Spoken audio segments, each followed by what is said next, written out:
Hoje, aconteceu uma coisa de abalar as estruturas lá em Brasília. O relatório final de uma CPI importantíssima, a que investigava o crime organizado, foi simplesmente rejeitado. E olha, não era um relatório qualquer, não. A gente está falando de um documento que pedia o indiciamento de alguns dos nomes mais poderosos do judiciário brasileiro. Pois é, a CPI do crime organizado.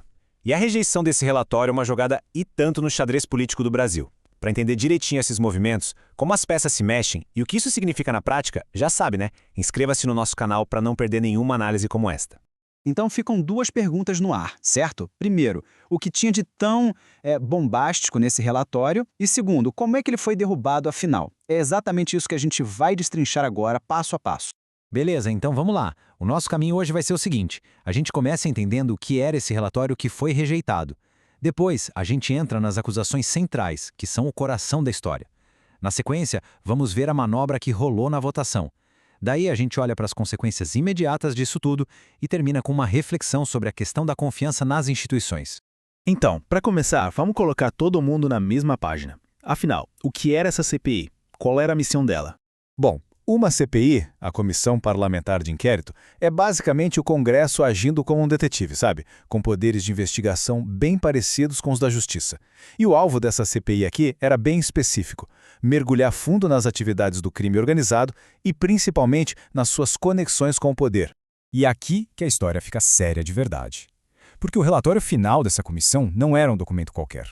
Ele pedia, com todas as letras, o indiciamento de ninguém menos que 3 ministros do Supremo Tribunal Federal e do Procurador-Geral da República, por crime de responsabilidade.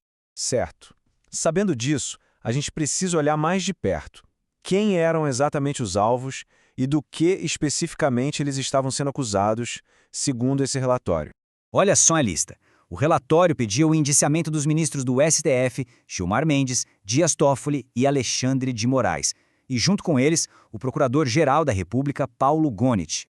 No caso do ministro Dias Toffoli, a acusação era sobre um suposto conflito de interesses. O relatório dizia que ele julgou um caso envolvendo o Banco Master, ao mesmo tempo em que teria confessado ser sócio de uma empresa que recebeu dinheiro desse mesmo banco. Já em relação ao ministro Alexandre de Moraes, o ponto levantado era um contrato no valor de 129 milhões de reais. De acordo com o documento, esse contrato nunca teve uma explicação satisfatória. A acusação contra o ministro Gilmar Mendes é um pouco mais intrincada. Segundo o relatório, ele teria desarquivado um caso já encerrado só para anular a quebra de sigilo da esposa do ministro Toffoli.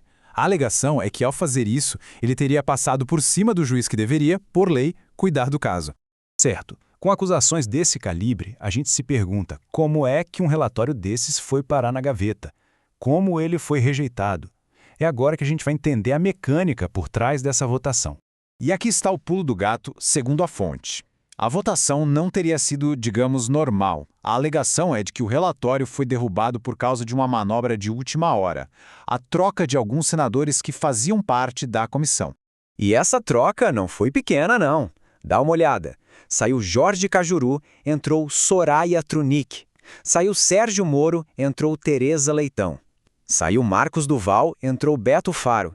E saiu Randolfo Rodrigues para dar lugar a Camilo Santana. Foram mudanças bem estratégicas. E o placar final, 11-9. Uma diferença de apenas 2 votos.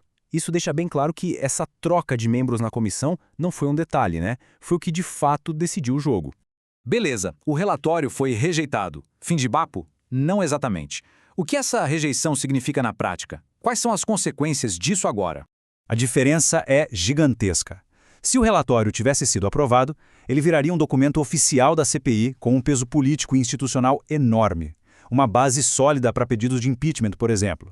Agora, rejeitado, ele perde essa força oficial. Mas isso é importante. Todo o conteúdo dele, todas as investigações, tudo que foi apurado, continua existindo. Pode até ser usado no futuro, mas sem o carimbo oficial da CPI. É bem como diz essa citação aqui. Mesmo não tendo sido aprovado, ele tem um embasamento ali muito bom para o impeachment. Ou seja, a derrota foi política na votação, mas o conteúdo material apurado continua vivo e pode ser usado lá na frente. E para a gente fechar, vamos sair um pouco do detalhe da votação e olhar para o quadro geral. Porque o que aconteceu aqui levanta uma questão muito maior, que vai além dessa CPI. A grande preocupação que fica é essa. Será que as nossas instituições ainda conseguem fiscalizar o próprio poder? Essa manobra para derrubar o relatório é vista por muitos como um sinal de que o sistema se protege. E quando isso acontece, a capacidade de fiscalização fica comprometida. E claro, a confiança das pessoas nisso tudo vai lá para baixo. Isso nos deixa com uma pergunta no final que é bem incômoda. O que acontece quando os próprios mecanismos criados para fiscalizar o poder são colocados em xeque desse jeito? Fica aí uma reflexão importante para todo mundo.